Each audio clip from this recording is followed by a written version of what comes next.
धन्यवाद ज्ञापन के लिए आमंत्रित करता हूं श्रीमती नीना चौहान।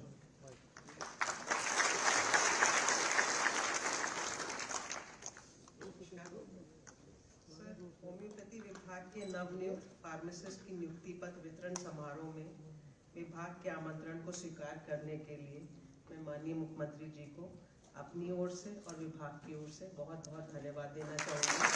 आपने हमारा आग्रह स्वीकार किया और हम लोग को अनुग्रहित किया।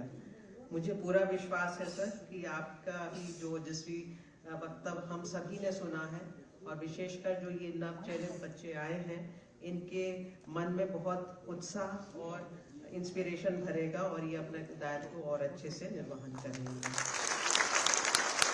इस उपलक्ष्य में मैं मंचासीन माननीय राज्य मंत्री जी श्री दयाशंकर मिश्र दयालु जी को भी धन्यवाद देना चाहूंगी, जिन्होंने अपने कुशल नेतृत्व में इस कार्यक्रम का संचालन हम लोग के द्वारा कराया और इतने बड़े पैमाने में हम पूरे प्रदेश 75 जनपदों से सभी बच्चों को एकत्र करके आज एक इस ऑडिटोरियम में इनका नियुक्ति पत्र वितरण के लिए इकट्ठे हो सके। मैं मंचासीन उत्तर प्रदेश शासन के मुख्य सचिव महोदय श्री दुर्गा शंकर मिश्र जी को भी धन्यवाद देती हूँ, जिनकी उपस्थिति से कार्यक्रम और अधिक गरिमामय हो सका। मैं अपने दायित्व से चूकूंगी यदि मैं अध्यक्ष अधीनस्थ सेवा चयन आयोग को अपनी धन्यवाद नहीं ज्ञापित करूंगी, क्योंकि इन्हीं के जुझारू क्योंकि ये कोर्ट केस से भी बाधित हो गया था सर इस प्रकरण में, और जैसे ही एक कोर्ट केस से के माध्यम से हमें एक विंडो मिली कि हम इनका नियुक्ति पत्र वितरण कर सके, तो सर का ही फोन आया था कि आप इसको तत्काल करा लें, जिससे कि इन बच्चों की नियुक्ति पत्र वितरण और इनका जल्दी से जल्द हो सके। धन्यवाद सर। मैं माननीय जनप्रतिनिधिगण सभी माननीय जनप्रतिनिधिगण से को भी धन्यवाद देना चाहूंगी, जिन्होंने अपने व्यस्त समय निकाल के इस कार्यक्रम में आके हम सभी को हमारे विभाग को अनुग्रहित किया। धन्यवाद आप सभी को। और अंत में परंतु बहुत महत्वपूर्ण है हमारे मीडिया के बंधु कि जो आज कार्यक्रम इस ऑडिटोरियम में हो रहा है, इसको वो जनता को प्रिंट मीडिया इलेक्ट्रॉनिक मीडिया के माध्यम से साझा करेंगे और इस जो सफर है इस नियुक्ति पत्र वितरण का ये जन सामान तक लेके जाएंगे। मैं आयुष विभाग के अपने सभी सहयोगी अधिकारियों और कर्मचारियों का भी धन्यवाद देना चाहूंगी, जिनके अथक प्रयास से ये कार्यक्रम सफलतापूर्वक संपन्न हो सका है। और अंत में मैं इस सभागार में उपस्थित सभी नवचयनित जो हमारे फार्मासिस्ट हैं इन सबका अपने विभाग में स्वागत करती हूँ और आशा करती हूँ कि जो आप सबने माननीय मुख्यमंत्री जी और माननीय मंत्री जी के वक्तव्य में सुना उसी स्पिरिट के साथ आप विभाग में काम करेंगे और जन सम्मान तक जो आयुष विभाग की जो चिकित्सा प्रणाली है उसको ज्यादा लोगों में लोकप्रिय बनाएंगे और अपने स्वभाव से भी अपने जहां जहां आप पोस्टेड होंगे वहां उनका मन जीतेंगे। मैं इसी सब के साथ आपकी उज्जवल भविष्य की कामना करते हुए मैं अपनी वाणी को विराम देती हूँ। जय हिंद, जय भारत। बहुत बहुत धन्यवाद। और माननीय मुख्यमंत्री महोदय का प्रस्थान हो रहा है। आप सभी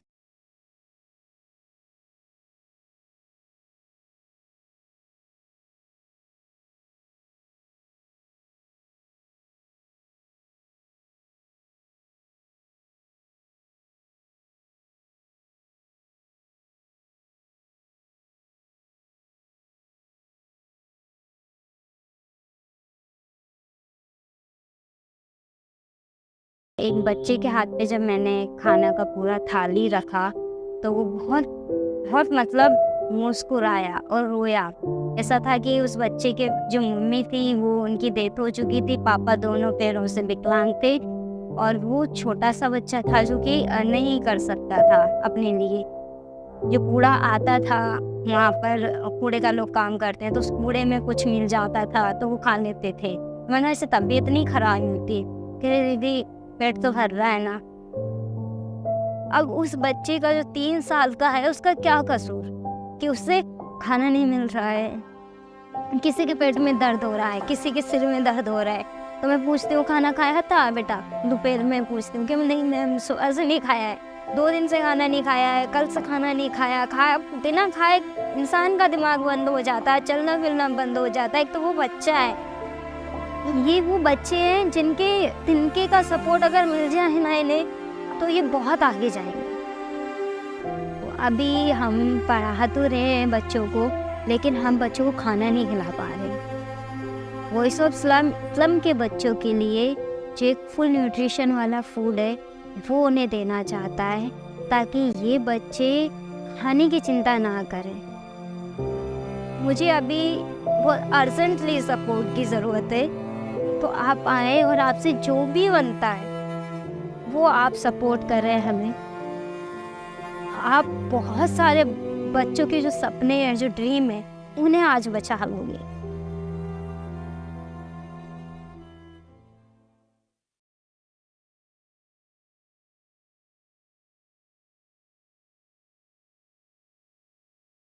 Here are 3 incredible things that you can do right now by using AI in Microsoft Office and save at least 2 hours of your time every day at your job. Using AI, you can write all your complex Excel formulas without remembering any of them. Using AI, you can now create all your Excel reports in less than 2 minutes and analyze your data to get amazing insights out of it. And now you can create stunning PowerPoint presentations for your meetings in just 5 minutes, all with the help of AI. But do you know how to actually use AI in Microsoft Office? If you don't and you want to learn all of this, I invite you to join my certified 3-hour ChatGPT and AI hacks in Microsoft Office workshop by clicking on the link below. Hi, I'm Jatan Shah, a Microsoft certified trainer and a Microsoft certified expert. In this workshop, you will learn the AI skills that will help you save at least 2 hours of your hard work every day. The free AI tools can boost your productivity by automating your work and increase your monthly salary by 3 times. You don't need to have any prior technical experience and you don't need to learn any coding. You just need to tell the AI what you want to do and the AI will work for you. I have already helped over 23,000 of employees who use Microsoft Office every day to work 10 times faster, become irreplaceable in their jobs and unlock better job opportunities and better salary packages. Now it's your turn. So click on the link below to join the 3-hour live workshop with me and become a certified ChatGPT, AI and Microsoft Office expert.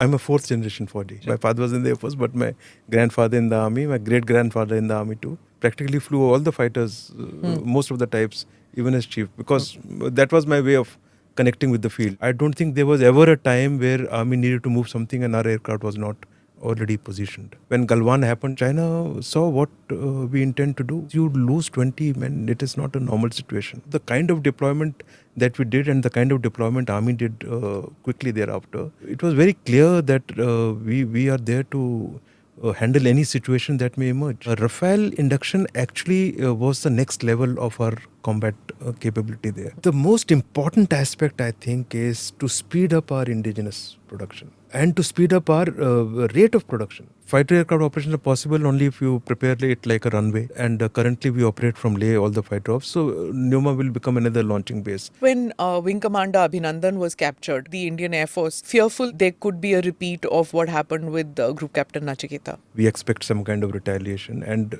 there was a level of preparation which was already in place. Even if today you check on the internet about what happened in Balakot, if you see the international media, they keep quoting Pakistan. If only the crow died, why didn't they take the press and everybody to those buildings the very next day?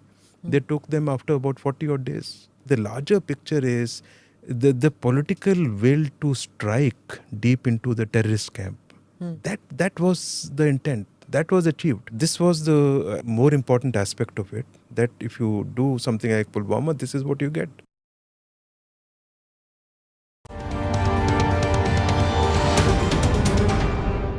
Namaste, Jai Hind. You're watching or listening to ANI Podcast with Smita Prakash.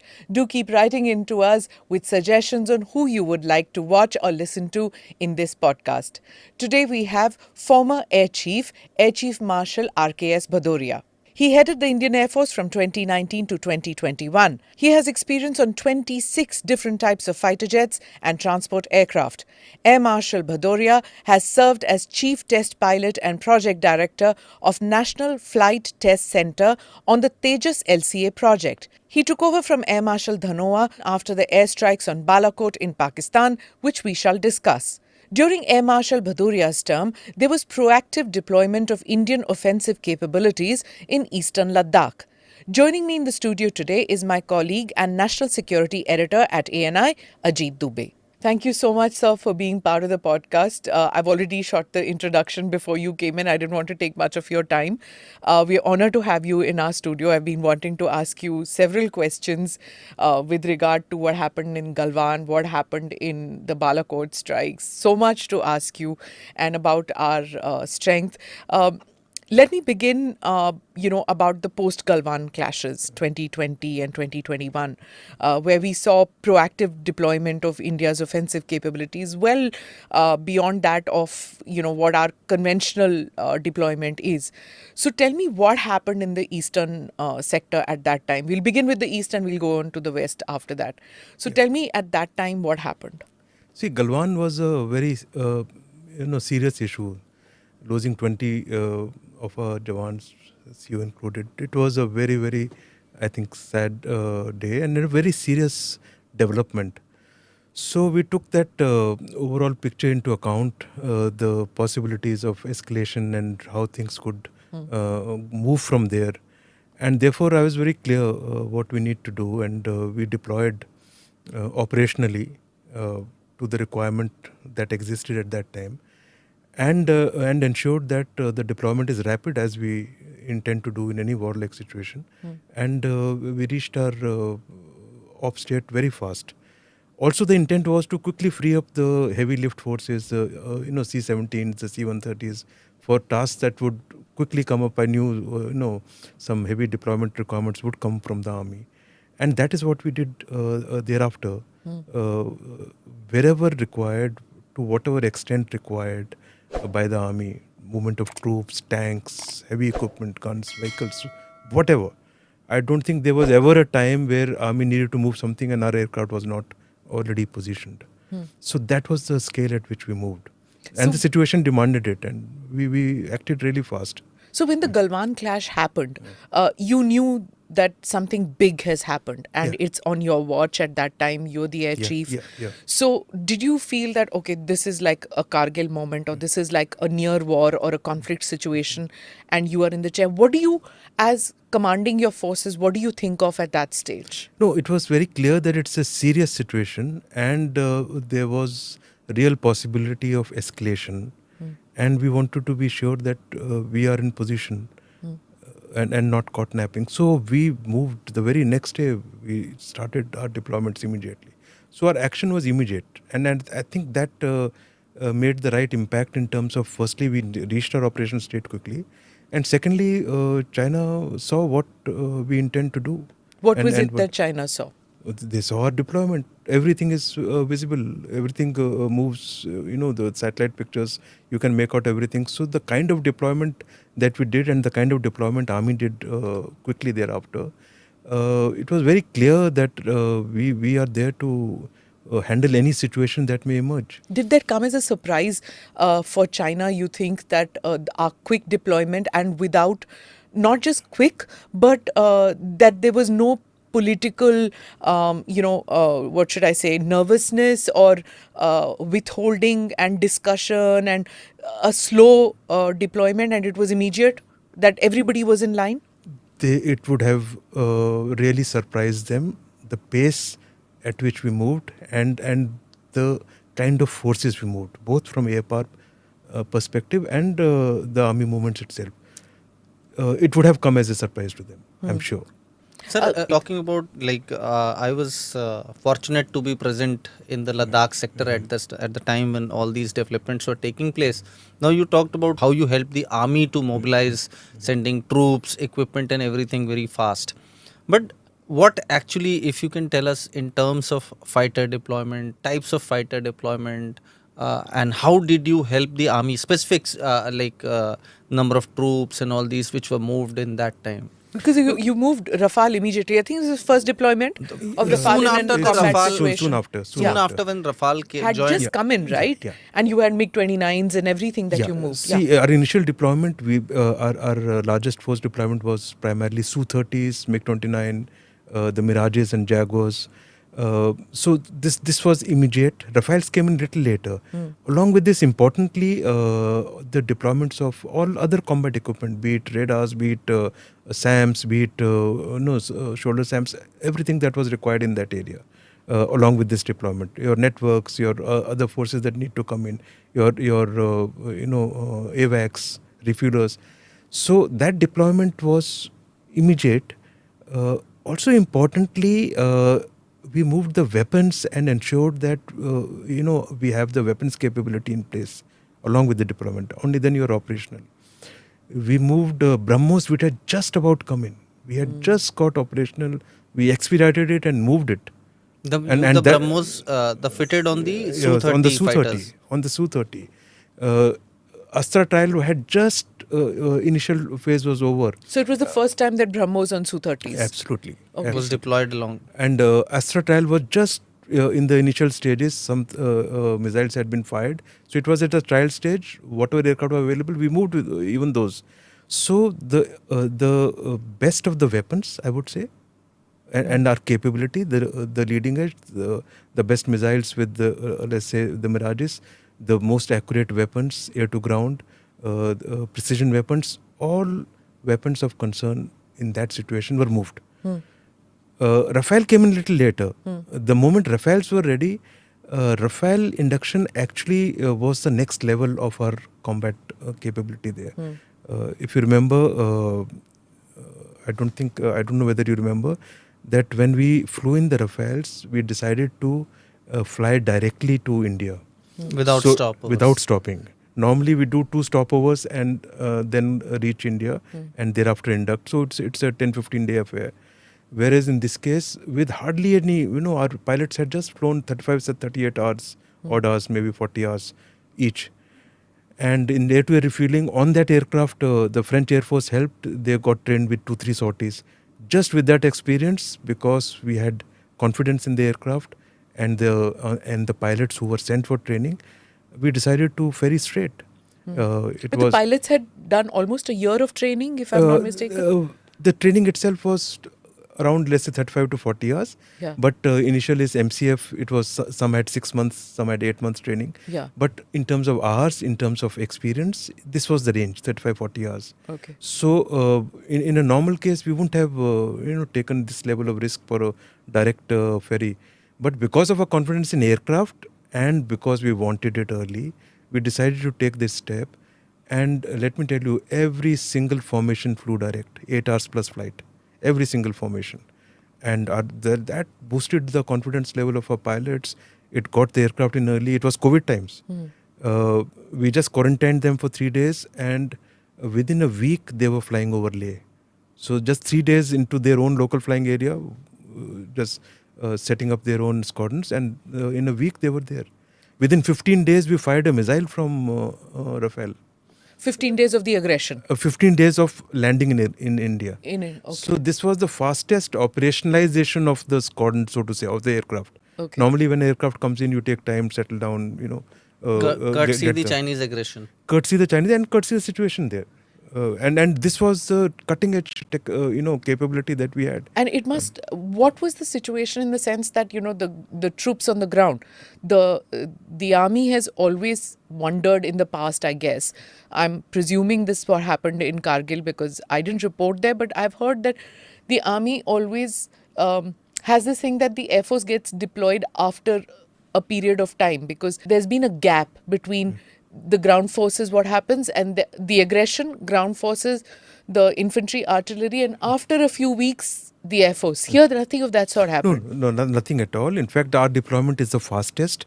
And what normally I think you're referring to is Army at times wants that their level of support to their ground forces Should be that faster. should be straight away. That in the earlier days used to be about after 2 to 3 days, because when you start a air campaign, you need some time to kind of do the counter air and initially tackle the situation so that adversary's air power doesn't interfere with their forces. You degrade it, attack the runways, attack all their VAVPs, to be able to control the situation and get a kind of superiority in the areas that you desire.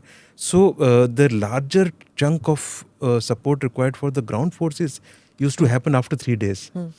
But we have already changed that situation because of the kind of weapons available, because of the kind of effort available. I had assured the Army that this is history. We would be there from day one in your support requirement too. And that was another level of change that we had assured them that this will happen from day one.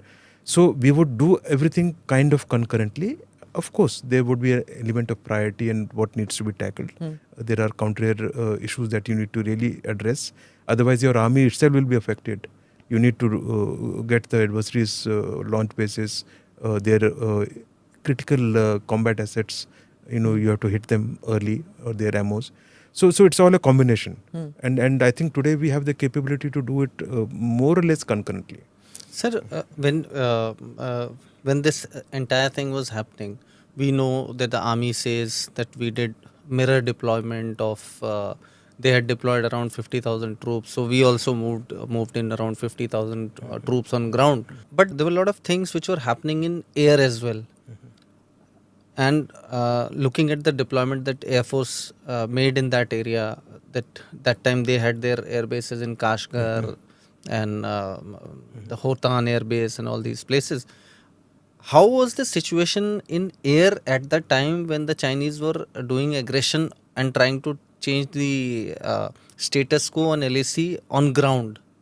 What was happening on the aerial front at that time, for which you had to deploy, sir? Yeah, in the pre-Galwan time is what you are asking initially. Yes, there was a kind of their deployment for exercise, and normally at such times there is a level of air activity, there is a level of deployment of their air assets, and it was largely similar. But obviously they had factored in this activity for their aggressive intent. The moment that got realized, we moved our forces, and they moved their forces too quite quickly thereafter. So they were in the region of, depending on times, 100 to 150 aircraft, at times 170 across in the area of concern. And more importantly, the moment we moved, the way we moved in terms of the kind of assets, the weapons, etc., they really did a lot of deployment of their radars and their surface-to-air missiles. So their deployment was defensive in nature. They knew our offensive capability in the area. They really started to step up their infrastructure and combat deployment in this area. Is that the reason why they brought in their HQ series air defense guns and the S-400? Of course, they and it continued to increase. Their number of radars, if you see the timeline of deployment, the way our deployment panned out, they were surely worried, and they continued to deploy increasingly more number of surface-to-air missiles. So when we deployed, it was so rapid, and you were moving your vehicles, armed vehicles. You were moving radars, SAMs. Everything was being moved, right? Yeah. And RT guns were being moved. It was done in such a rapid manner. Did that mean that you did suspect a major conflict was going to happen, and that is why everything fell into place so quickly? No, I would say not about a major conflict, but the situation was volatile, situation was not normal, and there were bright chances of escalation, because you lose 20 men. It is not a normal situation. It is absolutely not a normal situation. It's unacceptable as far as I see it. So we didn't know how it will pan out, and you have to be prepared. So we prepared for the worst case scenario immediately. And that intent, I think, would have been seen by the Chinese side too. Do you think, sir, our rapid deployments deterred them to further escalate the It would have. situation? It would have. If you see the kind of air power and the kind of army deployments that happened and there overall, and the kind of equipment that the army brought in, it would have deterred them. It certainly would have given them a sense of what, See, even in that situation, if they had to take any offensive action, it would have required a massive induction of forces, additional forces from their side. So, of course, the level of our deployment was a serious deterrent. So, the Raksha Mantri was in the eastern sector recently, and 90 infrastructure projects have been inaugurated, and there are airfields, including in West Bengal, which have been made operational. Along with the Numa airfield, which is coming up in eastern Ladakh. Yeah, so Numa is also very significant, right, of that eastern Ladakh airfield. Ma'am, To take there is heavy. an ALG which exists, but this is now being prepared for fighter aircraft operations. And what does that mean? Like, does that mean that you reinforce the runway? What does that mean, preparing for... Fighter aircraft operations are possible only if you prepare it like a runway. Okay. And currently we operate from Leh, all the fighter ops. So Numa will become another launching base. So it is important, and that is a step we took in terms of infrastructure development from air assets, launching assets point of view. Okay. So Numa is an important asset. From that perspective, also a lot of development. Daulat Beg only we took some steps that should be available. In the northeast, a lot of infrastructure development started. In our areas where radars were deployed, where are all other equipment, fair amount of infrastructure growth came up quickly from our side.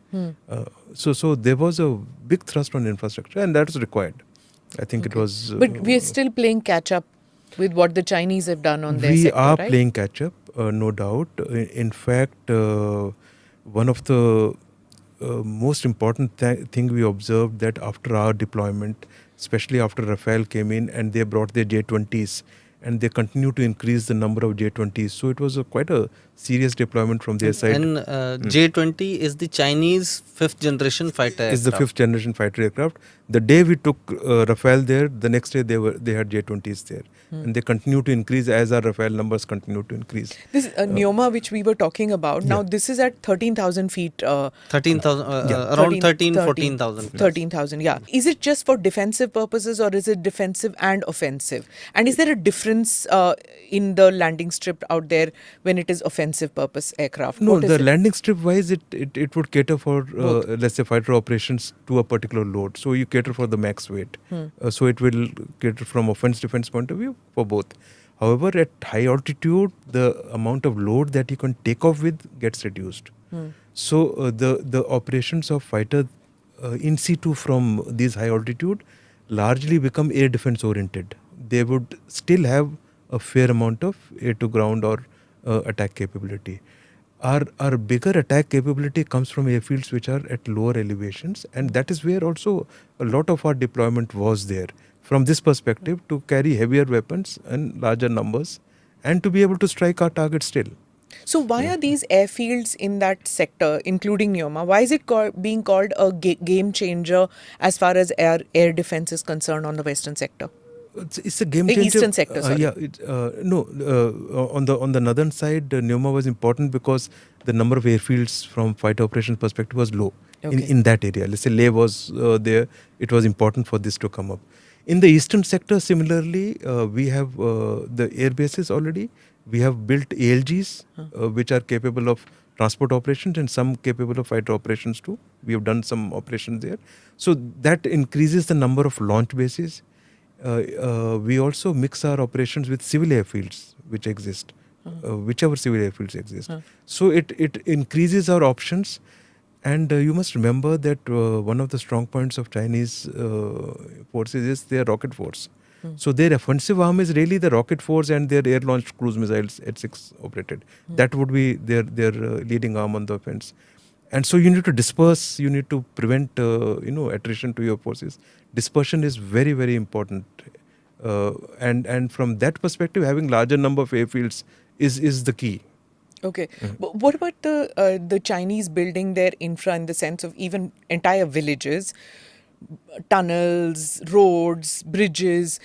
How are we in comparison to that?